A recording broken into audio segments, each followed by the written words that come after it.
Oh, baby. If you're a fan of Texas Chainsaw Massacre, the OG, I do love me the remake, though. But if you love the OG and you are on the market for a nasty grindhouse 16 millimeter vintage piece of cinema, have I got the movie for you.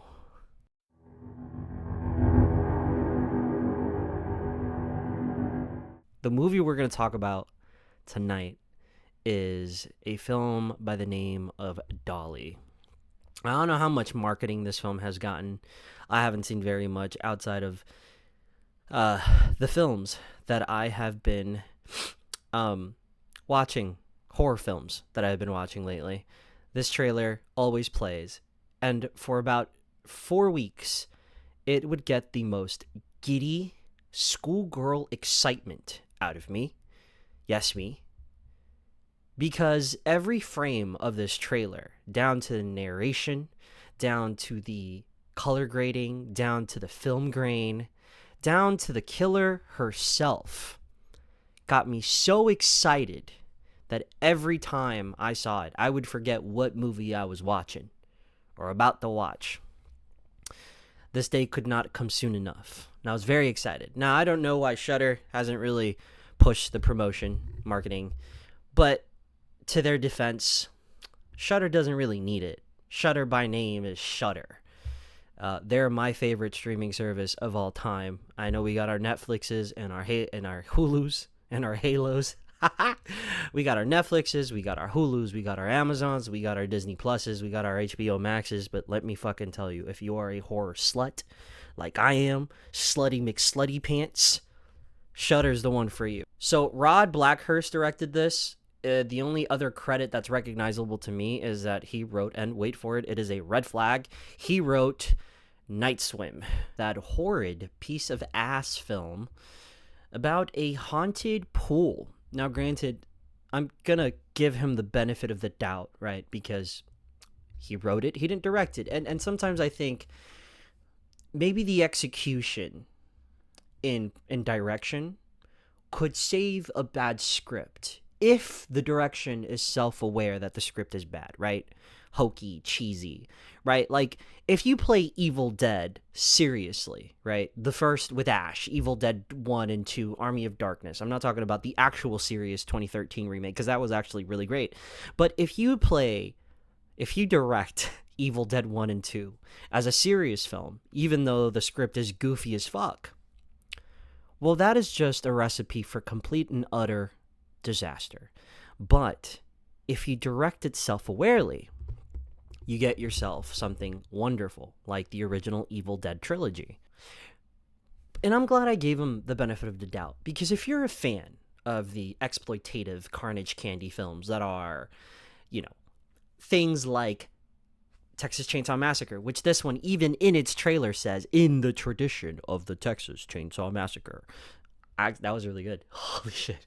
If you look at those films, the Texas Chainsaw Massacre, The Hills Have Eyes, this film takes from those films unapologetically, and it just makes it so that this narrative could exist in that universe.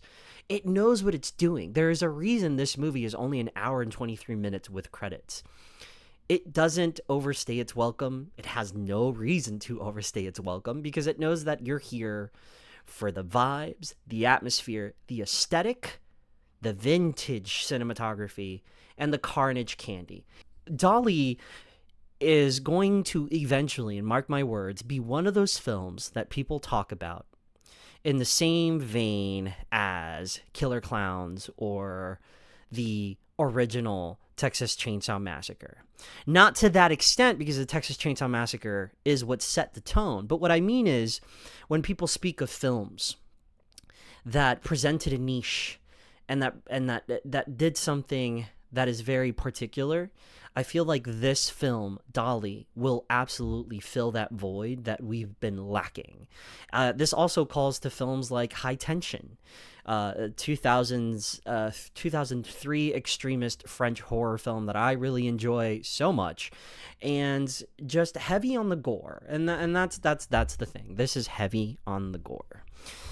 If you like gore, and if you don't like gore, this is not for you. Stay as far away as possible. It's for those who like tropes and cliches in horror movies, because you can go and point at the camera and go, she's gonna get it, she's gonna get it.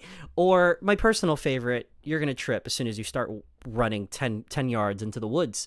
And golly me, there is a lot of tripping in this movie, particularly twice, two specific moments. But to the defense of the film, that's kind of the point. You know, it takes all these tropes from these 70s violent grindhouse movies, the victim that runs away and trips, the don't go there, don't look back, don't check behind that door trope. It does those things. Now, that's not to say the final girl isn't awesome, because I got to tell you, besides her kind of not super strong acting, there are moments where she plays it up as a complete badass of a final girl. She does fight back. She does try to outsmart the killer on occasion. And towards the last act, it plays a lot like the last act of the Texas Chainsaw Massacre. Spoilers for the original Texas Chainsaw Massacre. You're about 50 years late. But in the third act, our lead escapes, but she goes fucking crazy. Now, there's not a lot to spoil in this movie, because this is all about the experience, not about the narrative, or there's no story here. There's a couple things that I'll get into, but there's really no story here. This is just set up for carnage. And a lot of this third act mirrors a lot of the third act of this Texas Chainsaw Massacre. It is not trying to do anything new. It is nostalgia, but it's nostalgia done so well. A lot of films pretend to be the 70s vintage film or the homage 80s movie, but this film felt so 70s, and it felt like the kind of film that just won't show up in theaters anymore. Now, this was the only showing I saw on AMC's membership app, so I'm pretty sure it's about to get on Shudder, so maybe your opportunity to watch it has left. It's off, gone with the wind. But if you can check and you have a A-list membership, check and try to catch it in theaters before it ends up on Shudder. Either way, it's a great time in a dark theater, and it's a great time at home. I can't wait to watch this. I can't wait to buy the Blu-ray. This is such a watch. It's such a catch. It's the kind of movie that I'm going to be like, have you seen this? Have you heard of it? No? All right, cool. Sit the fuck down. Let's watch it. I'm going to show you something fucking cool. This is the kind of movie that you pull out, along with like movies like Jimmy and Stiggs or Good Boy. Shudder just knows how to do me right. Wait. A lot of things work in this movie. The look of the killer is she is a woman.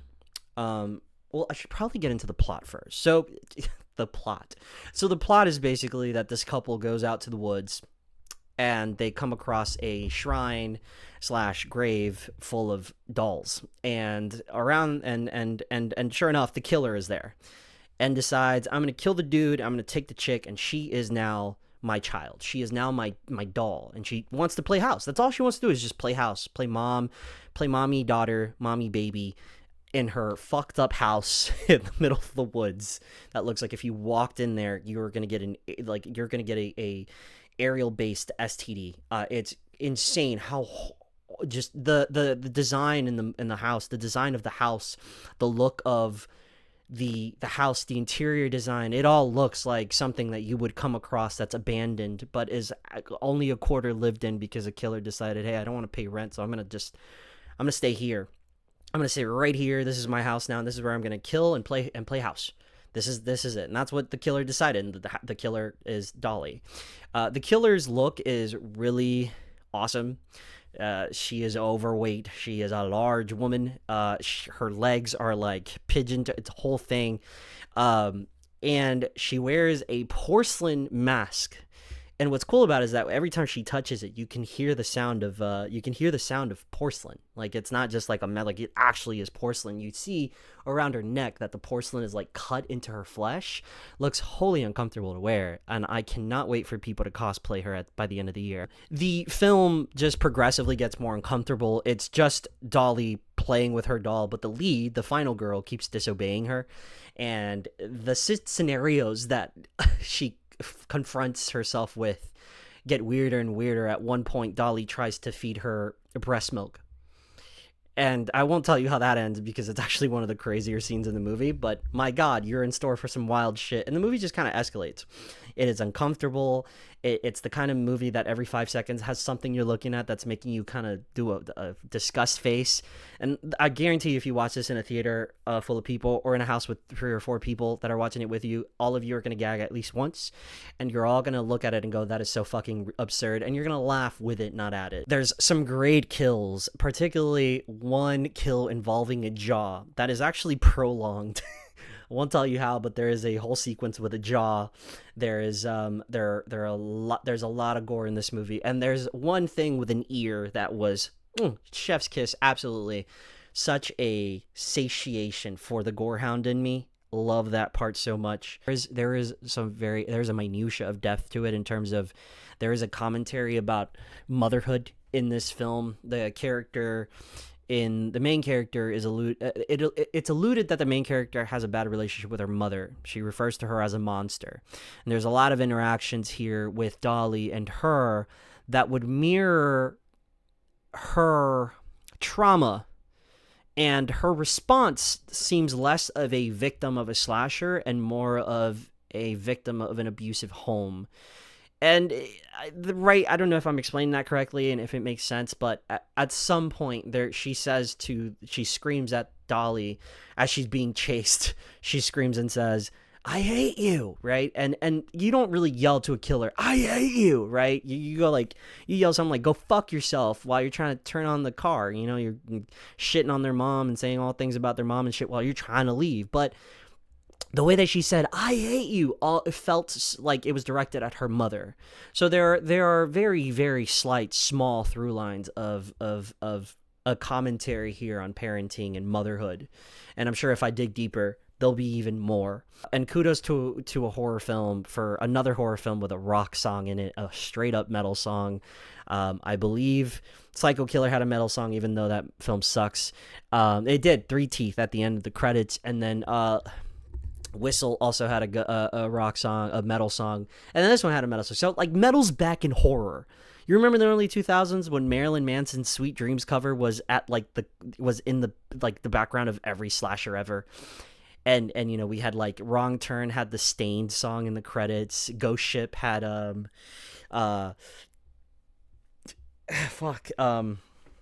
Mudvayne. So like we're making it back, boys. We're back to the metal. We're back to the horror metal symbiosis. Thank you for listening. Thank you for showing up and hearing me blab. It's been really cool. Thank you for the comments and the likes and the views. We are cumulatively well over 1,800 views in total. So this is really awesome. So thank you for just wasting time with me. Also, while I figure out all the technicalities, because not every video has been perfect, but we're working on it. This is my passion, and I love film, so I want to get this right. And you know, I want to be someone that you come back to for films that you may not hear about in the mainstream, and just in general dogging on bad movies and loving the good ones.